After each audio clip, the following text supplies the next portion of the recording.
పల్నాడు జిల్లా మాచర్ల నియోజకవర్గంలో వడ్డీ వ్యాపారుల వేధింపులు తట్టుకోలేక ఓ యువకుడు ఆత్మహత్య చేసుకున్నాడు. ఇక నెహ్రూ నగర్కు చెందినటువంటి కారు మెకానిక్ జుజ్జూరు సుభాని తన ఇంట్లో ఉరివేసుకుని ఆత్మహత్య చేసుకున్నాడు. ఇది గమనించినటువంటి కుటుంబ సభ్యులు సుభానిని ఆసుపత్రికి తరలించారు. అయితే చికిత్స పొందుతూ సుభానిని మృతి చెందాడు. దీంతో మృతుని బంధువులు ఆసుపత్రి వద్ద ఆందోళన నిర్వహించారు. మాచర్ల పట్టణానికి చెందినటువంటి శ్రీరామ్మూర్తి అనే వ్యక్తి దగ్గర కొంత డబ్బును అప్పుగా తీసుకున్నాడు. దీంతో శ్రీరామ్మూర్తి సుభానిని రోజు వేధిస్తున్నాడని బంధువులు ఆరోపించారు. ఆయన వేధింపును తట్టుకోలేకే మనస్తాపానికి గురై సుభానిని ఆత్మహత్యకు చేసుకున్నాడని సందర్భంగా కుటుంబ సభ్యులు ఆరోపిస్తున్నారు. పోలీసులకు ఫిర్యాదు చేసినా పట్టించుకోవడం లేదని ఆందోళనకు దిగారు.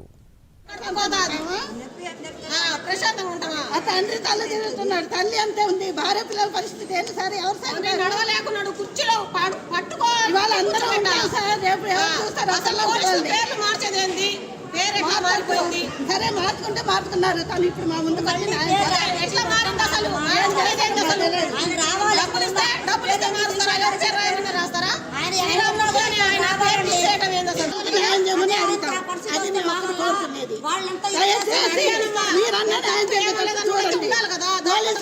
మాకు నమ్మకం లేదు. రాత్రి అమ్మాయి ఎఫ్ఐఆర్ లో క్లారిటీగా చెప్పింది, రామ్మూర్తి నుంచే మా భర్త ఇలా చేసుకున్నాడు అని. తెల్లారేసరికి ఎట్లా మారింది సార్ ఆ నేము?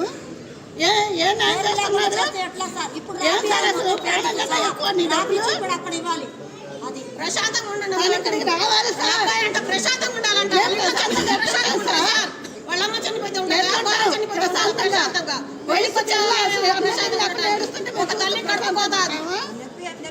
ప్రశాంతంగా ఉంటామా? తండ్రి తల్లి తిరుగుతున్నాడు, తల్లి అంతే ఉంది. భార్య పిల్లల పరిస్థితి ఏంటి సార్? ఎవరు సార్ నడవలేకున్నాడు, కుర్చీలో పట్టుకో. ఇవాళ అందరూ ఉంటారు సార్, రేపు ఎవరు చూస్తారు? అసలు మార్చేదేంది?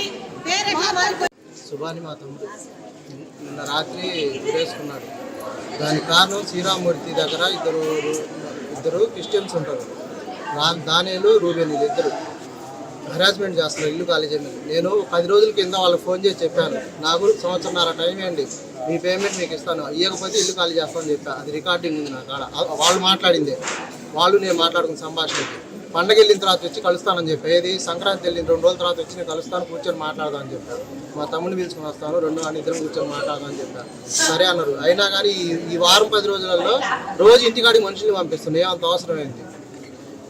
వాడు దాన్ని ఇదిగా తీసుకొని మా చిన్నోడు పొద్దుగులు ఇంటికాడ తిరుగుతున్నాడని చెప్పి రాత్రి ఆ విషయం చేసుకున్నాం. దాని పూర్తి కారణం నిన్న రాత్రి కంప్లైంట్ రాసుకోవడానికి కూడా ఇద్దరు వచ్చారు స్టేషన్ నుంచి. రాసుకుంటే అందులో శ్రీరామ్మూర్తి పేరు అన్ని మెన్షన్ చేసి చెప్పాం, అన్ని క్లియర్గా. ఇవాళ మార్నింగ్ పోస్ట్ మార్టం టైంకి వస్తే ఎఫ్ఐఆర్లో శ్రీరామ్మూర్తి పేరు తప్పనిచ్చి మిగతా పేర్లు అందరూ ఉన్నాయి. అంటే దానికి పోలీసులు ఏంది వాళ్ళ దగ్గర డబ్బులు తీసుకొని అతను ఏమైనా పేరు తీపించుకున్నాడా లేకపోతే ఏంది? అతన్ని రాసుకుని అంటున్నాడు. ఏది ఆ రాసుకునే అతను ఎస్ఐ గారు మాకు చెప్పలేదు అని శ్రీరామ్మూర్తి గారి పేరు అని చెప్పి అంటున్నాడు. మేము నిన్న రాత్రి రాపించిన దాంట్లో అతని పేరు ఉంది, ఇవాళ మార్నింగ్ ఏం రాయట్లేదు. అంటే దానికి కారణం ఏంది? వాడిని పిలుచుకొని వచ్చి కూర్చోబెట్టండి, మాట్లాడదాం. పోలీసులు మాట్లాడతాం, న్యాయం జరగాలి. అది డబ్బులు